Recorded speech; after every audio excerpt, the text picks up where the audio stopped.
Periode 3 dalam tabel periodik kimia merupakan baris ketiga dari atas pada tabel periodik yang terdiri dari unsur-unsur kimia. Natrium Na. Sifat fisik natrium yaitu natrium adalah logam lunak yang dapat dipotong dengan pisau. Warna natrium adalah putih keperakan. Natrium memiliki titik leleh yang relatif rendah, 97,8 derajat Celcius, dan titik didih yang juga rendah untuk logam, 883 derajat Celcius. Natrium adalah konduktor listrik dan panas yang baik. Natrium memiliki massa jenis yang rendah, lebih ringan dari air. Adapun sifat kimia natrium, yang pertama yaitu natrium sangat reaktif. Ia bereaksi dengan cepat dan intens dengan air untuk membentuk hidroksida natrium dan gas hidrogen yang seringkali cukup panas untuk menyulut hidrogen. Yang kedua, natrium juga bereaksi dengan oksigen di udara, dan karena itu biasanya disimpan dalam minyak untuk mencegahnya bereaksi. Yang ketiga, natrium memiliki sifat elektron valensi dan cenderung melepaskan elektron ini dalam reaksi kimia dan membentuk Na+. Dan yang keempat, natrium bereaksi dengan halogen seperti klorin untuk membentuk garam seperti natrium klorida atau garam dapur. Adapun manfaat natrium yaitu 1. Natrium adalah komponen utama dari garam dapur atau natrium klorida yang digunakan dalam memasak dan pengawetan makanan. 2. Dalam bentuk ion, natrium berperan penting dalam fungsi biologis seperti transmisi saraf dan keseimbangan cairan dalam tubuh. Yang ketiga, natrium digunakan dalam berbagai proses industri seperti produksi kaca, pemrosesan logam, dan pembuatan sabun dan deterjen. Misalnya, natrium digunakan dalam proses pembuatan kertas, tekstil, dan pewarna. Yang keempat, lampu jalan sering menggunakan lampu natrium berkekuatan tinggi karena efisiensi energi dan cahaya kuning hangat yang mereka hasilkan. Dan yang kelima, natrium juga digunakan sebagai pengawet dalam berbagai produk makanan. Kelimpahan natrium di bumi. Natrium adalah unsur yang cukup melimpah di kerak bumi, berada di peringkat ke-6 dalam hal kelimpahan. Natrium membentuk sekitar 2,6% dari kerak bumi berdasarkan massa, membuatnya lebih melimpah daripada unsur-unsur seperti magnesium, aluminium, dan silikon. Natrium biasanya tidak ditemukan dalam bentuk elemen murni di alam karena reaktivitasnya yang tinggi. Sebaliknya, natrium biasanya ditemukan dalam bentuk senyawa, terutama garam dapur dan natrium klorida atau NaCl, dan juga dalam berbagai mineral dan tanah liat. Larutan juga merupakan sumber utama natrium, dengan garam dapur yang terlarut memberikan rasa asin pada air laut. Magnesium. Sifat fisik magnesium. 1. Magnesium adalah logam berwarna putih keperakan. Ketika terpapar udara, magnesium dapat membentuk lapisan tipis oksida yang memberikan sedikit kilap pada permukaannya. 2. Magnesium sangat ringan dan memiliki kepadatan sekitar 1,74 gram per cm kubik. 3. Magnesium juga cukup keras tetapi mudah ditempa dan dilas. 4. Magnesium memiliki titik leleh sekitar 650 derajat Celcius dan titik didih sekitar 1090 derajat Celcius. Sifat kimia magnesium. 1. Magnesium adalah logam yang sangat reaktif. Itu tidak akan bereaksi dalam bentuk murni, tetapi akan bereaksi dengan hampir semua asam dan basa. 2. Magnesium juga bereaksi dengan air, tetapi reaksinya sangat lambat di air dingin. Di air panas, reaksinya lebih cepat dan melepaskan hidrogen. 3. Magnesium juga bereaksi dengan oksigen untuk membentuk oksida magnesium. Reaksi ini biasanya terjadi ketika magnesium dipanaskan di udara. 4. Magnesium memiliki 2 elektron valensi yang berarti ia cenderung memberikan dua elektron ini dalam reaksi kimia untuk membentuk ion positif. 5. Magnesium juga dapat bereaksi dengan sejumlah senyawa organik dan digunakan dalam berbagai aplikasi industri. Manfaat 1. Magnesium digunakan sebagai bahan dasar dalam pembuatan berbagai paduan logam, terutama paduan aluminium magnesium yang ringan. Paduan ini digunakan dalam pembuatan komponen pesawat terbang, mobil, dan sepeda motor. 2. Magnesium digunakan dalam beberapa jenis baterai logam metal, termasuk baterai oksida silver dan baterai klorida silver. Baterai magnesium juga digunakan dalam aplikasi medis dan militer. 3. Magnesium digunakan dalam proses produksi klorin yang penting dalam industri kimia untuk pembuatan berbagai senyawa kimia. 4. Magnesium oksida yang dihasilkan dari magnesium digunakan sebagai bahan baku dalam pembuatan pupuk.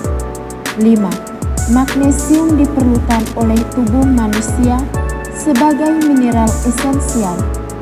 Magnesium digunakan dalam suplemen makanan untuk memenuhi kebutuhan nutrisi harian. 6. Magnesium digunakan dalam proses produksi logam cair seperti dalam produksi logam semi. 7. Magnesium dioksida digunakan sebagai pewarna putih dalam industri plastik dan karet. Kelimpahan magnesium di bumi. 1. Magnesium adalah unsur ke-8 paling melimpah di kerak bumi. Secara kuantitatif, magnesium menyusun sekitar 2,09% berat kerak bumi. 2. Air laut adalah sumber potensial yang sangat besar untuk magnesium. Sebagian besar magnesium di bumi berada dalam bentuk larutan dalam air laut. Garam laut mengandung berbagai senyawa magnesium dan beberapa proses industri menggunakan air laut sebagai sumber magnesium. 3. Magnesium juga ditemukan dalam jumlah yang signifikan di dalam batuan dan tanah. Tanah yang subur seringkali mengandung jumlah magnesium yang cukup untuk mendukung pertumbuhan tanaman. 4. Mineral utama yang mengandung magnesium adalah olivin, serpentin, magnesit, dan dolomit. Dolomit yang merupakan mineral kalsium magnesium karbonat adalah salah satu sumber utama magnesium di alam. Yang ketiga ada aluminium. Sifat fisik aluminium, yakni yang pertama, aluminium adalah logam yang ringan dengan warna putih keperakan. Yang kedua, permukaannya dapat memiliki kilap logam yang keras. Yang ketiga, aluminium memiliki titik lelah sekitar 660 derajat Celcius dan titik didih sekitar 2470 derajat Celcius. Yang keempat, aluminium adalah konduktor listrik dan panas yang baik. Yang kelima, aluminium juga cukup lentur dan mudah dibentuk. Berikut sifat kimia aluminium. Yang pertama, aluminium adalah logam yang cukup reaktif. Meskipun demikian, ia biasanya ditutupi oleh lapisan oksida yang melindungi dari korupsi. Yang kedua, aluminium bereaksi dengan asam dan basa untuk menghasilkan gas hidrogen. Yang ketiga, aluminium juga bereaksi dengan oksigen untuk membentuk oksida aluminium, proses yang biasanya terjadi ketika aluminium dipanaskan di udara. Yang keempat, aluminium memiliki 3 elektron valensi, yang berarti ia cenderung memberikan 3 elektron ini dalam reaksi kimia untuk membentuk ion positif. Kemudian manfaat. Aluminium digunakan dalam konstruksi bangunan dan struktur ringan seperti jendela, pintu, atap, dan fasad. Kekuatan dan ringannya membuatnya menjadi pilihan yang baik untuk aplikasi konstruksi. Yang kedua, aluminium digunakan dalam industri otomotif untuk membuat bagian kendaraan yang lebih ringan dan memiliki kekuatan yang baik, seperti bodi mobil, roda, dan mesin. Yang ketiga, dalam industri penerbangan. Aluminium digunakan dalam pembuatan pesawat terbang karena kekuatannya, kemampuan ringan, dan ketahanan terhadap korosi. Yang keempat, aluminium digunakan dalam pembuatan komponen elektronik seperti kabel listrik, kondensator, dan pendingin elektronik karena konduktivitas listrik dan panasnya yang baik. Yang kelima, aluminium foil digunakan sebagai bahan pembungkus yang tahan terhadap kelembapan, cahaya, dan udara. Kaleng aluminium juga digunakan sebagai kemasan untuk minuman dan makanan. Yang keenam, kaleng aluminium dan blister packingan sering digunakan dalam industri farmasi untuk kemasan obat-obatan karena kemampuannya melindungi dari kelembapan dan cahaya. Yang ketujuh, aluminium digunakan dalam konstruksi satelit dan pesawat luar angkasa karena ringannya dan kemampuannya untuk menjaga keberlanjutan struktur di lingkungan luar angkasa. Yang berikut kelimpahan aluminium di bumi. Yang pertama, aluminium adalah unsur ketiga yang paling melimpah di kerak bumi setelah oksigen dan silikon. Secara kuantitatif, aluminium menyusun sekitar 8,23% berat kerak bumi, menjadikannya salah satu unsur yang paling melimpah. Yang kedua, aluminium dapat didaur ulang. Daur ulang aluminium memainkan peran penting dalam mendukung keberlanjutan dan ketersediaan sumber daya karena aluminium dapat didaur ulang tanpa mengurangi kualitasnya. Yang ketiga, air laut juga mengandung aluminium dalam jumlah yang signifikan, meskipun secara ekonomis tidak praktis untuk mengekstraksi aluminium dari air laut pada tingkat yang tinggi. Yang keempat, aluminium tidak ditemukan dalam bentuk murni di alam karena cenderung terikat dengan oksigen dan silikon untuk membentuk mineral-mineral seperti bauksit dan feldspar. Mineral bauksit adalah sumber utama aluminium. Bauksit mengandung oksida aluminium terutama dalam bentuk gipsite, bohmite, dan diaspor. Silikon. Sifat fisik silikon. Yang pertama, silikon pada suhu kamar berwujud padatan. Kristal silikon memiliki struktur yang seringkali berbentuk tetrahedral. Yang kedua, silikon umumnya berwarna abu-abu. Yang ketiga, silikon memiliki titik lele yang tinggi, yaitu sekitar 1414 derajat Celcius atau 2577 derajat Fahrenheit. Yang keempat, titik didih silikon adalah sekitar 2355 derajat Celcius atau 4271 derajat Fahrenheit. Yang kelima, kepadatan silikon adalah sekitar 2,33 gram per cm kubik. Sifat kimia silikon. Yang pertama, silikon adalah unsur yang relatif reaktif secara kimia, meskipun kurang reaktif dibandingkan dengan beberapa unsur dalam golongan 14, seperti karbon atau nitrogen. Silikon cenderung membentuk senyawa dengan oksigen seperti silika atau silikat. Yang kedua, silikon memiliki kemampuan untuk membentuk ikatan kovalen dengan unsur-unsur lain, terutama oksigen. Silikon dapat membentuk ikatan rangkap 3 dengan oksigen untuk membentuk struktur molekul seperti dalam silika atau polisiloksana. Yang ketiga, silikon membentuk senyawa dengan hidrogen dan halogen. Yang keempat, silikon memiliki 4 elektron valensi yang memungkinkannya untuk membentuk ikatan kovalen. Manfaat. Yang pertama, silikon digunakan untuk membuat chip semikonduktor yang membentuk dasar dari perangkat elektronik modern seperti komputer, ponsel cerdas, dan peralatan elektronik lainnya. Yang kedua, silikon digunakan dalam produksi bahan konstruksi seperti beton, keramik, dan kaca.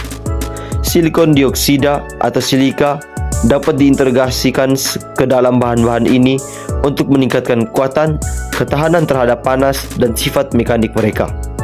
Yang ketiga, silikon dioksida atau silika digunakan dalam pembuatan kaca dan keramik. Kaca yang mengandung silikon memiliki sifat transparan dan terhadap suhu yang tinggi, sedangkan keramik yang mengandung silikon sering digunakan dalam industri porselen dan keramik teknis.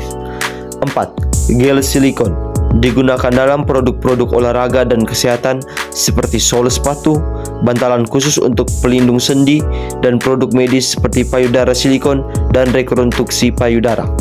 Yang kelima, silikon digunakan dalam produksi alat-alat dapur dan peralatan pemrosesan makanan. Beberapa alat dapur seperti spatula, selongsong, dan wadah penyimpanan makanan dapat terbuat dari silikon yang aman untuk makanan karena sifatnya yang tahan panas dan tidak bereaksi dengan makanan. Yang keenam, silikon digunakan dalam produk-produk kecantikan dan kosmetik.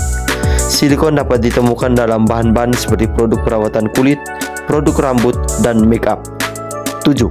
Silikon digunakan dalam produksi sel surya atau panel surya yang sering sifat semikonduktornya yang memungkinkan konversi energi matahari menjadi listrik. Kelimpahan silikon di bumi. Yang pertama, silikon adalah unsur terbanyak kedua setelah oksigen dalam kerak bumi. Unsur ini menyusun sekitar 27,7% berat kerak bumi, membuatnya semakin menjadi unsur kedua yang paling melimpah setelah oksigen. Yang kedua, silikon umumnya ditemukan dalam bentuk senyawa silikat yang membentuk bantuan mineral dan mineral liat. Mineral-mineral silikat melibatkan ikatan antara silikon dan oksigen, membentuk struktur rangka 3 dimensi yang kompleks. 3. Silikon yang paling sering ditemukan dalam bentuk senyawa silikat seperti kuarsa, feldspar, amfibol, piroksen, dan berbagai mineral lainnya. Kuarsa adalah salah satu mineral silikat yang paling umum dan melimpah. 4. Silikon juga ditemukan dalam air laut dalam bentuk senyawa seperti silikat. Di lingkungan laut, silikon dapat berperan sebagai nutrien penting untuk beberapa jenis mikroorganisme, terutama di dalam siklus biogeokimia.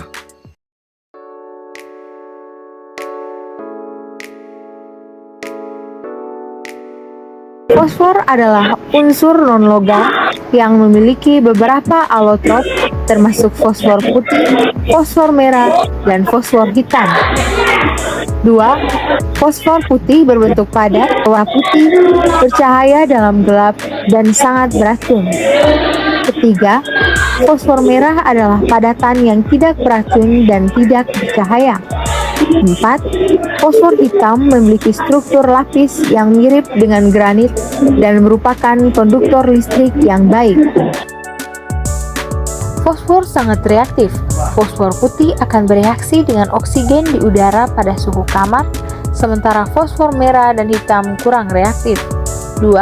Fosfor juga bereaksi dengan halogen dan beberapa logam untuk membentuk senyawa fosfor. 3. Fosfor memiliki 5 elektron valensi yang memungkinkannya untuk membentuk berbagai senyawa kimia. Fosfat adalah unsur hara esensial bagi tanaman. Pupuk fosfat yang mengandung fosfor digunakan untuk meningkatkan pertumbuhan dan perkembangan tanaman, terutama untuk pembentukan akar, bunga, dan buah. 2.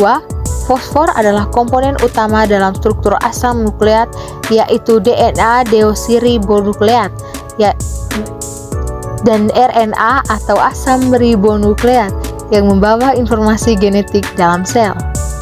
3. Fosfor telah digunakan dalam pembuatan bahan peledak dan amunisi karena kemampuannya untuk membakar dengan hebat dan menghasilkan energi yang tinggi. 4.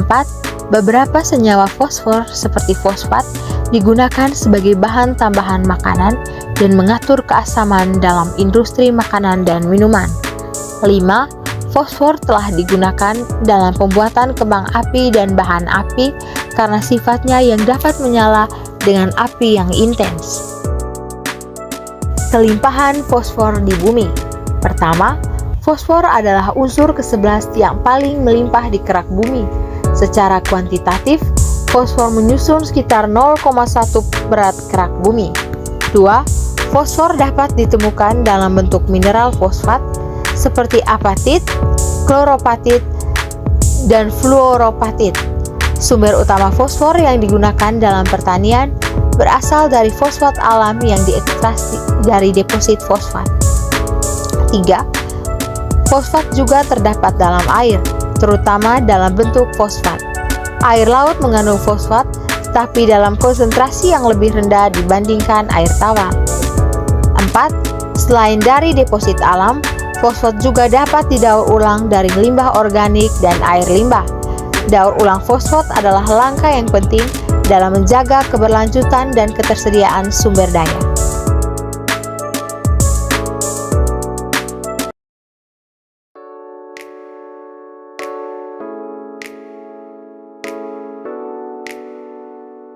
Belerang adalah unsur non-logam yang biasanya berwarna kuning. Yang kedua, belerang memiliki titik leleh sekitar 115 derajat Celcius dan titik didih sekitar 445 derajat Celcius. Yang ketiga, belerang biasanya ditemukan dalam bentuk padat pada suhu ruangan. Dan yang keempat, belerang juga dapat berada dalam beberapa bentuk holotrop, dengan yang paling umum adalah siklik dengan 8 atom belerang. Yang kelima, belerang memiliki kekerasan yang rendah dan dapat dihancurkan menjadi serbuk halus. Sifat kimia belerang yaitu 1. Belerang adalah unsur yang cukup reaktif. Ia dapat bereaksi dengan banyak logam untuk membentuk sulfida dan juga bereaksi dengan oksigen untuk membentuk oksida belerang. Yang kedua, belerang juga bereaksi dengan hidrogen untuk membentuk hidrogen sulfida, gas beracun yang memiliki bau seperti telur busuk. Yang ketiga, belerang memiliki 6 elektron valensi, yang berarti ia cenderung mendapatkan 2 elektron dalam reaksi kimia untuk membentuk ion negatif. Yang keempat, belerang adalah komponen penting dari banyak senyawa biologis, termasuk beberapa asam amino dan vitamin. Manfaat belerang yaitu yang pertama, belerang digunakan dalam pemutihan pulp dan kertas. Meskipun banyak industri beralih ke metode pemutihan yang lebih ramah lingkungan, pemutihan belerang masih digunakan dalam beberapa aplikasi. Yang kedua, belerang digunakan dalam industri farmasi untuk produksi berbagai obat-obatan dan bahan kimia farmasi. Yang ketiga, belerang digunakan dalam proses pemurnian logam, terutama pada industri peleburan tembaga, nikel, dan besi. Yang keempat, belerang digunakan dalam pembuatan bahan peledak dan amunisi. Yang kelima, belerang sering digunakan sebagai indikator aktivitas panas bumi karena pembentukan endapan-endapan belerang yang dapat terlihat di sekitar sumber-sumber panas bumi. Dan yang keenam, belerang digunakan dalam pembuatan pupuk fosfat. Pupuk ini penting untuk meningkatkan pertumbuhan tanaman dan produksi pertanian. Kelimpahan belerang di bumi. 1. Sumber utama belerang di bumi seringkali berasal dari aktivitas vulkanik. Letusan gunung berapi dapat melepaskan belerang ke atmosfer dalam bentuk gas sulfur dioksida SO2. Dan yang kedua, belerang dapat ditemukan dalam deposit mineral tertentu seperti gipsum yang merupakan senyawa belerang dan kalsium. 3. Daerah-daerah dengan aktivitas panas bumi seringkali memiliki kelimpahan belerang karena proses vulkanik yang terkait dengan sumber panas bumi. Yang keempat, tambang dan operasi pertambangan seringkali menemukan belerang sebagai salah satu komponen dari biji mineral yang diekstraksi. Klorin.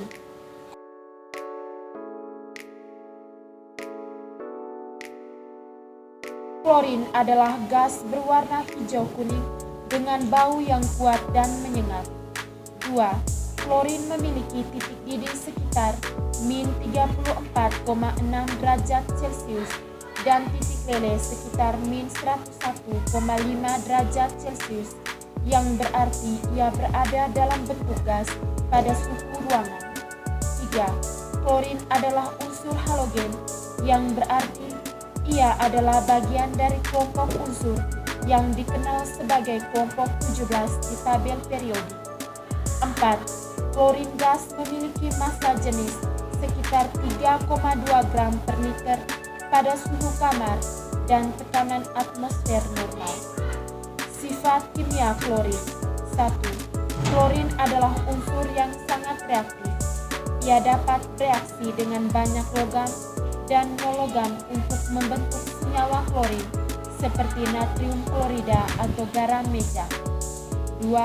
Klorin juga bereaksi dengan hidrogen untuk membentuk asam klorida yang dikenal juga sebagai asam muriatik. 3. Klorin memiliki 7 elektron valensi, yang berarti ia cenderung mendapatkan 1 elektron dalam reaksi kimia untuk membentuk ion negatif. 4. Klorin juga merupakan disinfektan yang efektif dan digunakan secara luas dalam pengolahan air. Manfaat klorin. 1. Klorin digunakan secara luas sebagai agen desinfeksi dalam pemurnian air minum dan air limbah. Klorin membantu membunuh bakteri, virus, dan mikroorganisme patogen lainnya, menjadikan air aman untuk dikonsumsi. 2. Klorin digunakan dalam produksi berbagai bahan kimia seperti asam klorida, hidrogen klorida, dan polivinil klorida. Polivinil klorida digunakan dalam pembuatan pipa, kabel, dan berbagai produk plastik lainnya. 3. Klorin digunakan dalam industri pulp dan kertas untuk proses pemutihan pulp. Namun, metode pemutihan klorin telah dikurangi atau diganti dengan metode yang lebih ramah lingkungan seperti pemutihan tanpa klorin. 4. Klorin digunakan dalam industri makanan dan minuman untuk pembersihan dan desinfeksi peralatan, pipa, dan lingkungan produksi. 5. Klorin digunakan untuk sterilisasi peralatan medis dan dalam proses produksi obat-obatan. 6. Klorin digunakan sebagai bahan pemutih dalam produk pembersih rumah tangga dan deterjen untuk membersihkan dan mendesinfeksi permukaan. Kelimpahan klorin di bumi. 1. Klorin dapat ditemukan dalam berbagai senyawa alam, termasuk klorida dan beberapa senyawa organoklorin yang terdapat di dalam tanah, air, dan tanaman. 2. Klorin hadir dalam air laut dalam bentuk ion klorida yang berasal dari pelarutan senyawa klorin di kerak bumi. Konsentrasi ion klorida di air laut diperkirakan mencapai sekitar 19.000 ppm atau bagian per juta. 3. Senyawa klorin dapat ditemukan dalam bentuk klorida di endapan dan batuan, terutama dalam mineral garam dan evaporit. 4. Beberapa senyawa klorin dapat dilepaskan ke atmosfer selama aktivitas vulkanik, termasuk dalam bentuk gas seperti hidrogen klorida atau HCl. 5. Aktivitas manusia, termasuk penggunaan industri dan penggunaan bahan kimia, dapat memperkenalkan klorin dan senyawa klorin ke lingkungan.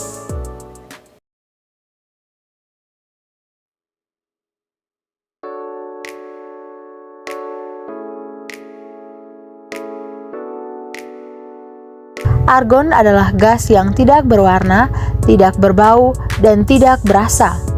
2. Argon memiliki titik didih sekitar min 185,8 derajat Celcius dan titik leleh sekitar min 189,3 derajat Celcius, yang berarti ia berada dalam bentuk gas pada suhu ruangan. 3. Argon adalah bagian dari kelompok gas mulia dalam tabel periodik, yang berarti ia memiliki struktur elektron yang stabil dan jarang bereaksi dengan unsur lain. 4. Massa jenis argon pada suhu kamar dan tekanan atmosfer normal adalah sekitar 1784 gram per liter.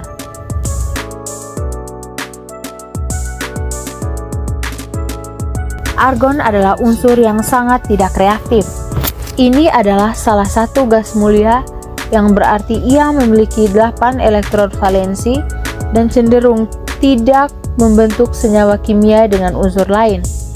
2. Karena sifatnya yang tidak reaktif, argon sering digunakan dalam aplikasi di mana reaktivitas harus dihindari, seperti dalam lampu pijar untuk mencegah oksidasi filamen atau dalam pengelasan untuk mencegah oksidasi logam.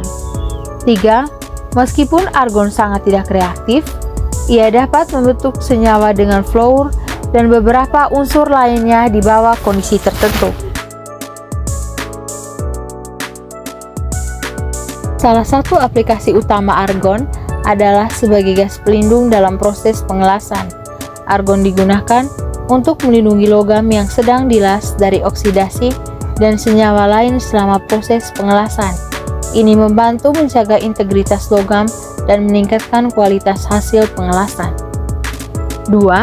Argon digunakan dalam proses elektronika, terutama dalam proses pembuatan perangkat semikonduktor. Proses litografi dan pembuatan sirkuit terpadu memanfaatkan argon untuk melindungi dan memproses bahan-bahan elektronik dengan lebih bersih. 3. Argon digunakan dalam penyimpanan gas mulia dan campuran gas yang digunakan dalam berbagai aplikasi, termasuk industri, laboratorium, dan penggunaan medis. 4. Argon juga digunakan dalam beberapa jenis lasan elektron, seperti lasan elektron terowongan atau elektron beam welding dan lasan termonuklir untuk memberikan medium yang inert dan melindungi logam dari oksidasi. 5. Argon kadang-kadang digunakan dalam uji kebocoran atau pengujiannya karena argon yang lebih berat dapat mendeteksi kebocoran yang mungkin tidak terdeteksi oleh gas penguji lainnya. 6. Dalam beberapa aplikasi luar angkasa, argon dapat digunakan sebagai bahan bakar dalam sistem propulsi ion untuk menghasilkan daya dorong.